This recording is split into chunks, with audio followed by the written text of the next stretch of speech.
Alrighty guys, I ain't made a video in, I think since the 24th. I think it's the 29th or 30th today. I just can't seem to figure this thing out. My map sensor came in, that's why it's black now instead of gray. I changed that, and then when you know it, the bolts broke off when I went to change that, so I had to play hell with that. I was able to plug the hole with a wet paper towel, and there was enough stud sticking out where it broke off on the sensor where I was able to weld nuts on it, and then I blasted the nuts. I don't even think you can get it anymore, but it contains liquid nitrogen in it, and I shell shocked the bolts with some liquid nitrogen while the engine was warm, and then the studs being warm with the nuts welded on it, and I was able to get the bolts out. Behind, right directly below here, is the engine temperature coolant sensor or whatever that feeds the brain, lets it know. I changed that. That didn't do anything. Now, this coil pack's been changed. I believe this one's still original. It's got new plugs and wires. It's had the walk you over here. It's had the IAC valve, or air idle control valve, which is back here. That's brand new. It's been changed. I changed the TPS sensor, both oxygen sensors. It's had the cam sensor and the crank sensor changed. Let's see. It has GoGo Auto Parts computer in it. I bought another computer that was supposed to have been from the same year. Now, I guess this was out of a four-wheel drive truck, but I paid $300 for this. And this is the one off this truck, but this is the ignition control module, and that bolts right here. This is the one off this truck. I changed it, and it didn't do anything. I put this computer in it, and as soon as you fire the truck up, it instantly kicks on the AC pump and will not shut it off. And I mean, it'll run the pump to where all the lines and everything turn frost white. This thing will frost over. It just will run the pump, run the pump, run the pump. It won't kick it off. And this also triggers the button that you push to shut your overdrive off, and the transmission shifts weird with this. And plus, it runs this computer runs even worse than this one. It runs best on this computer, but once it's warm, I have all kinds of issues. I've explained probably to 100 people now that this is an OBD1 system. This is where you plug your computer in to scan your stuff. You don't have the ability to plug your scanner in and drive down the road and get a live readout. This truck is before that. I think in '96 is when they went to the OBD2.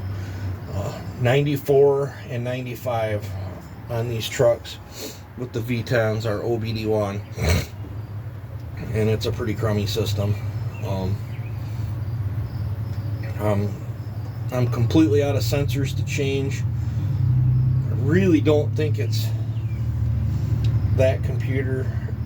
I've checked every wire, ground, power wire that I can think of.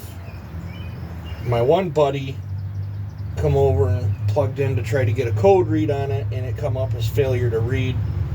But his thing, like he said, he ain't used that scanner in 25 years, so who knows if his scanner's bad or if it's this truck that's bad. I find it weird. He'll be going down after this thing. It runs great cold.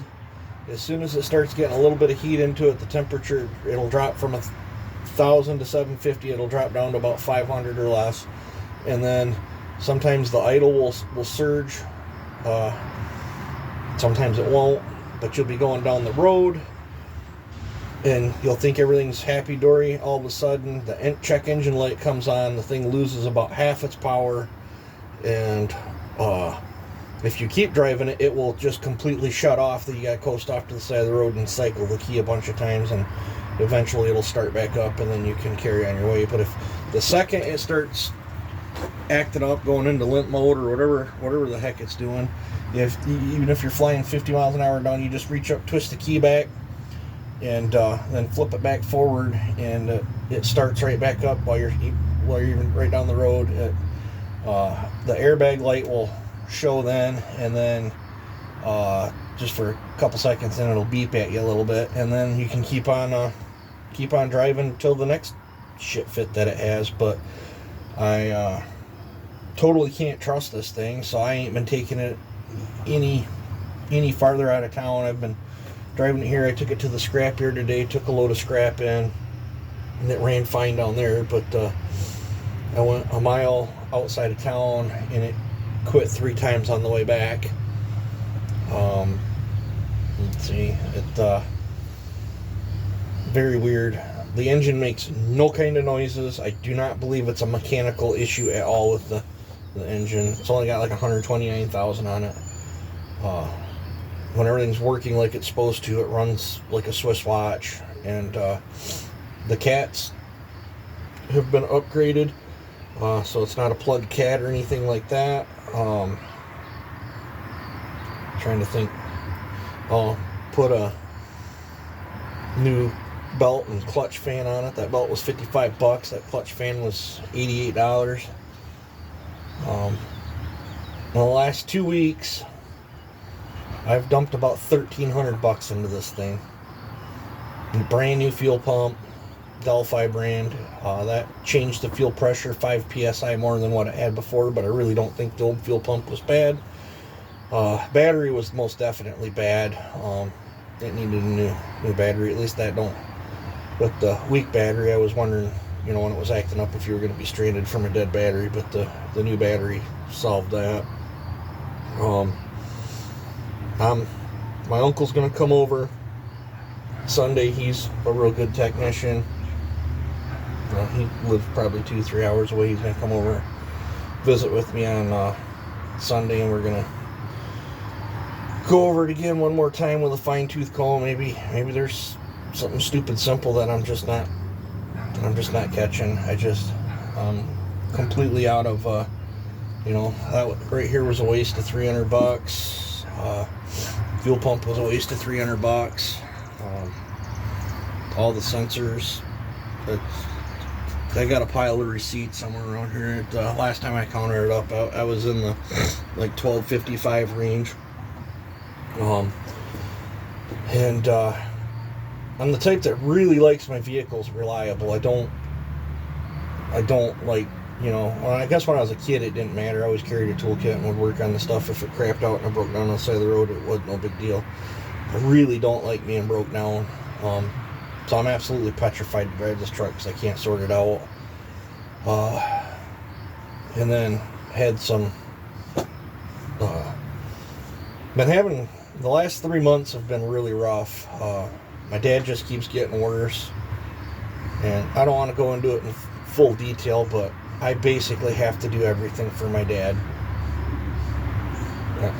I mean, everything. So I'll just leave it at that. He can't eat on his own. He can't even sit up out of bed on his own. So I have to do everything for him. So that's been super stressful. The wife has been probably going on 2 months. She lost her job, which I ain't been able to work like I used to be able to work, because I take care of my dad. So when she lost her job, there went our health insurance and huge chunk of income. So things have been tight. That's why I sold a bunch of stuff off a while ago. She ended up getting another job that had benefits. Things were starting to turn around and look for the better, and she just recently lost that job, so that didn't work out. now we're right back to square one. If I'd known that was going to happen, I would have just let this truck sit. I wanted to dump the money into it, and I probably wanted to dump the money into my dually. I would have just rotated my tires and limped them along on the bad tires till winter came or whatever. But such is life. So that impulse buy, the tires that I did a deal to get for this, I just sold them today to my brother. This thing's not running right. I don't need tires. That's for sure. You know, if it pops one and I'm in town or whatever, I'll just drive it back home on the flat.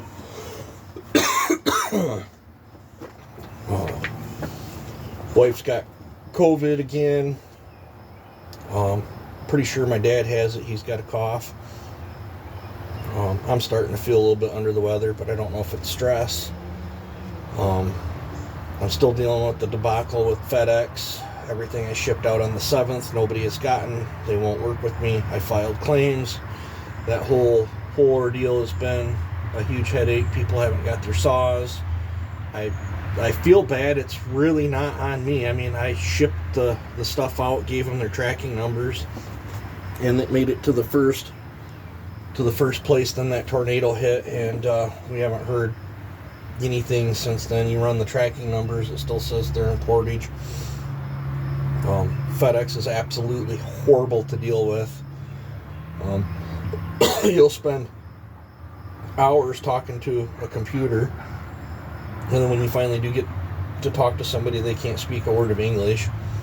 If it is in English, it's broke up so bad you can't make heads or tails out of it. And totally lost faith in that company. If you're sending me, so I haven't even been, that whole thing's put such a bad taste in my mouth. I don't know if you guys have noticed or not. I haven't even been taking anything on. I still feel sick to my stomach over that whole ordeal. It's absolutely bullshit what they're doing. I mean, that tornado hit, I think it was on the 7th. Here it is, the end of the month. They should have had plenty enough time to got the roof off that building and the vehicles drug out and the packages onto their way where they're supposed to be. Or if the packages were damaged, they should have at least gotten back a hold of me or the owners of the packages so we could sort this thing out. But they're being complete douches about it. I even drove all the way out to that facility to where the tracking says it's at, and they would not work with me. So yeah, it's but I strongly recommend if and when I do start taking saws back on, I wouldn't use FedEx. I know I won't use them anymore. They've put such a bad taste in my mouth that it's downright horrible. And the U.S. mail's the same way. I won't use them. So I guess it's from here on out, it's going to be UPS. So far, I haven't had. The last issue I had with UPS is when I caught one of the drivers kicking the package up the driveway. Kind of had some words with him on that, but that was probably 3 years ago. But I'm pretty sure I'm done with FedEx.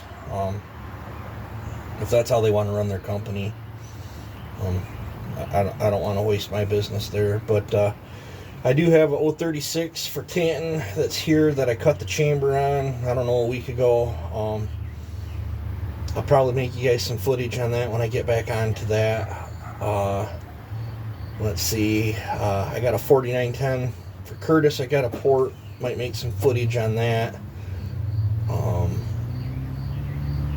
I'm waiting on some checks to come in because I sold that 10mm 044, waiting for that guy's box. He's sending a box with the payment in the box and then a return shipping label so I can send that to him. I got a message, another gentleman on the 241, because we're doing a trade and some money on some. He's got some 372 stuff that I'm interested in, so I want to do a trade with him and some money. He's going to get the 241 off me. And then I was just talking to another gentleman. he was emailing me, but my email's been acting really, my messenger and my email has been acting real funny lately, so I just sent him my phone number and we talked on the phone there. He's buying that 620 off me. Guess he's mailing a check out tomorrow, so I'll have to get that boxed up. And then I got 2 other saws that are boxed up and ready to ship out. I've just been a little gun shy about shipping them, and my buddy said he wasn't in no hurry, so I'm going to try to get them out this week. I know this ain't a very good video, it's just I wanted to give you guys a heads up and kind of fill you in on what's going on.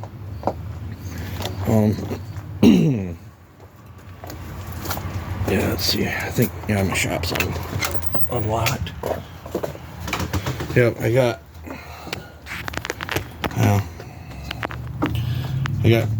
2 saws there boxed up and ready to ship out. I got my McCulloch stuff there. One's a parts 1010 that I really don't know what's wrong with it. My 710 that's buried in there runs, but I stole the clutch off it for that 1010. It's on that 1010, and then I blew the 1010 up. So all that clutch stuff needs to go back on there, but I would probably sell all that McCulloch stuff relatively cheap.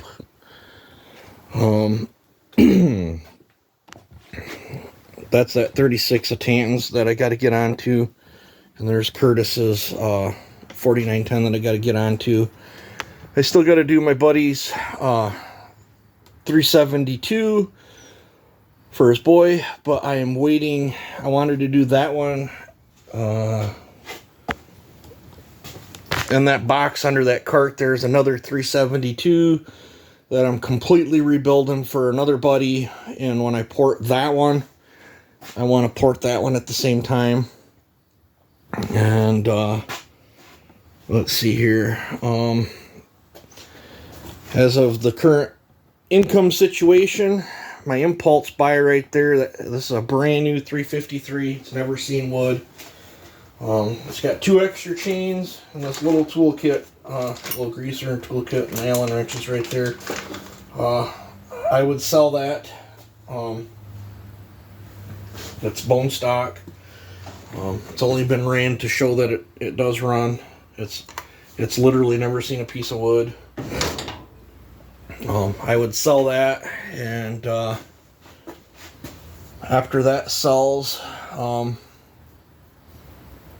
don't know, I gotta do some thinking. I might end up selling the race 346 and the 2 other 346s, and I don't know, thinking about selling my Gator. I'm thinking about putting that backhoe up for sale, and yeah, I'm waiting for a 7310 to show up in the mail that I purchased before knowing what was going on, but such is life. I'm hoping. I just have not had that 550 Mark II or Mark 1 that runs but won't idle. I got a buyer for that. I believe he's sending me out a check. I got rid of that. I sold that cheap. I just don't even feel like dinking with it. I'll probably be going through that test mule. That's a brand new 4910 that I've just done stock testing comparison. I'll probably end up going through that one, porting it up and sending it down the road. I might do that before I sell the 346s, that way just in case she ends up getting a different job. But I want to have all my ducks lined up in a row just in case she has a problem getting another job. Let's see. I think that about covers it for right now. That's the gist of it. But if shit comes to shove, I'll sell every single saw I have. I can always replace them later. But I'm hoping this weekend we can get the bugs worked out. Yeah, I think that's it. So I've blibber blabbered on here for about 20 minutes. So that's why there's not been no videos, and that's why you haven't really seen much saw work. This FedEx debacle's got me irritated to the point of almost no return. That's quite frustrating. But I thought there were supposed to be a couple more 4910s or 501s or whatever showing up, but I haven't heard anything. I might have to go back and look through my emails and my messengers. Somebody will send me a message. It doesn't matter who it is. It will not show up on my phone. I don't understand it. I have to literally open Messenger, and then it'll just start going crazy with all the messages flooding in, and then I gotta sift through them. And same thing with my emails. It's not giving me notifications on my emails, and so I don't know. Come to think of it, it's not giving me notifications on my text messages either. Well, it will and it won't. If I click on the message icon, it'll say how many messages I have or whatever, but it doesn't. Like, if you send me a text, my phone don't go ding and let me know I got a text, which is odd. I don't know what has changed in my phone. If you noticed, I haven't been on Facebook at all. In fact, I think I'm about done with Facebook, and I am just about done with Messenger too, if it's going to act like that. Come to think of it, after I pulled Facebook off my phone is when Messenger started acting up, so I wonder if that's coincided. But so I don't know. I've blabbered on here enough. Stick with me, guys. The channel's still somewhat growing. I ain't made any shorts or any other videos, but we'll do up that 36. I'll make footage on that. We'll do up Curtis's 4910. We'll make footage on that. I might make footage on my 4910. And you know, if you're interested in that brand spanking new 353, shoot me an email, chbriscoe@gmail.com. I'll get the message sooner or later. Yeah, so, alright, you guys take it easy and have a good one.